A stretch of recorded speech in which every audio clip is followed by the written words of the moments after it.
Hello दोस्तों, नमस्कार, जय श्री राम। दोस्तों, आज हम आपको बताएंगे कि होली क्यों मनाई जाती है और क्यों होता है होलिका दहन। दोस्तों, पहले के ज़माने में हम अपनी दादी नानी द्वारा बताई गई कहानियों को सुनते थे, लेकिन आज के ज़माने में दादी नानी की कहानियाँ सुनने को हमारे बच्चों को नहीं मिलती। इसलिए हमारे बच्चे ये जानने के लिए ज़रूर उत्सुक होंगे कि होली क्यों मनाई जाती है और क्यों होता है होलिका दहन। दोस्तों, हम गांव की आम भाषा में होलिका दहन को सम्मत जलाना भी कहते हैं। दोस्तों, हमारी इस कहानी के बारे में जानने के लिए और अपने बच्चों की उत्सुकता को शांत करने के लिए हमारे इस वीडियो पे अंत तक बने रहिए।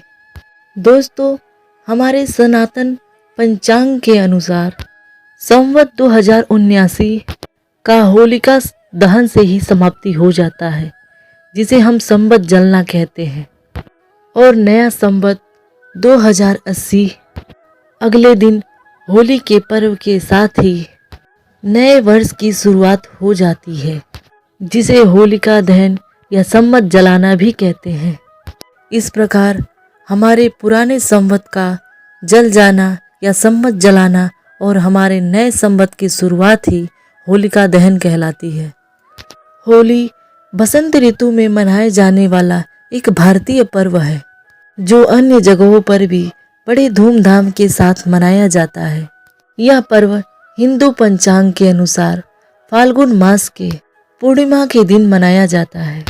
यह हंसी खुशी का त्योहार होता है और यह आज विश्व भर में बड़े ही हर्षोल्लास के साथ मनाया जाने लगा है। इसे हिंदू और मुसलमान सब लोग मिलकर बहुत प्यार से मनाते हैं। यह रंगों का त्योहार कहे जाने वाला होली मुख्य रूप से 2 दिन तक मनाई जाती है। पहले दिन होलिका दहन, जो बुराई पर अच्छाई की जीत होती है। दोस्तों, होली मनाने के अलग अलग कई धारणाएं हैं और बहुत सारी मान्यताएं भी हैं। आज मैं आपको हिरण्यकश्यप और प्रहलाद की कहानी सुनाऊंगी, जो शायद सबको पता होगी, लेकिन आपके बच्चों को पता नहीं होगी। कृपया आप अपने बच्चों को भी सुनाइए और अपने त्योहारों से अवगत कराइए।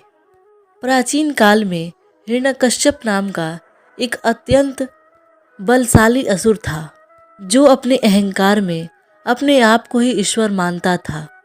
वह अपने राज्य में ईश्वर का नाम लेने पर भी रोक लगा दिया था। हिरण्यकश्यप का पुत्र प्रहलाद, जो ईश्वर का परम भक्त था, ईश्वर की भक्ति करने के कारण हिरण्यकश्यप ने प्रहलाद को अनेक तरह के दंड दिए, परंतु प्रहलाद ने ईश्वर की भक्ति का मार्ग नहीं छोड़ा। हिरण्यकश्यप अपने पुत्र को तरह तरह की यातनाएं देने लगा। हिरण्यकश्यप की बहन होलिका, जिसको ब्रह्मा जी का वरदान था कि वह कभी अग्नि में जलकर भस्म नहीं होगी, उसे हिरण्यकश्यप ने आदेश दिया कि तुम प्रहलाद को अग्नि में लेकर बैठ जाओ, जिससे प्रहलाद जलकर भस्म हो जाएगा। होलिका को वरदान में एक शॉल मिला था, जिसको ओढ़कर अग्नि में बैठना था। होलिका उस शॉल को ओढ़कर प्रहलाद को गोद में लेकर अग्नि में बैठ गई। प्रहलाद भगवान विष्णु का परम भक्त था, इसलिए उनकी कृपा से बहुत जोर की आंधी आई और शॉल उड़कर प्रहलाद के ऊपर चला गया और प्रहलाद की रक्षा हो गई और होलिका जल के भस्म हो गई। इसलिए इस दिन बुराई पर अच्छाई की जीत हुई, इसलिए हम होलिका दहन मनाते हैं। दोस्तों, दूसरी मान्यता ये भी है कि भगवान कृष्ण ने पहली बार होली का उत्सव मनाया था और तभी से यह पर्व चलता आ रहा है। कहा जाता है कि इसी दिन कामदेव का जन्म भी हुआ था और कुछ लोगों की मान्यता है कि होली में रंग लगाकर शिव के गणों का वेश धारण करके शिव के बारात के रूप में दृश्य को तैयार करते हैं। दोस्तों, मान्यताएं तो बहुत सारी हैं। दोस्तों, हमें यह त्यौहार बहुत ही प्रेम पूर्वक मनाया जाना चाहिए।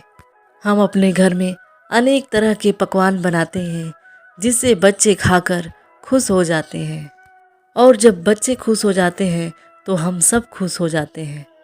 इसलिए दोस्तों, आपको होली की बहुत सारी शुभकामनाएं। जो प्राप्त है पर्याप्त है। जय श्री राम।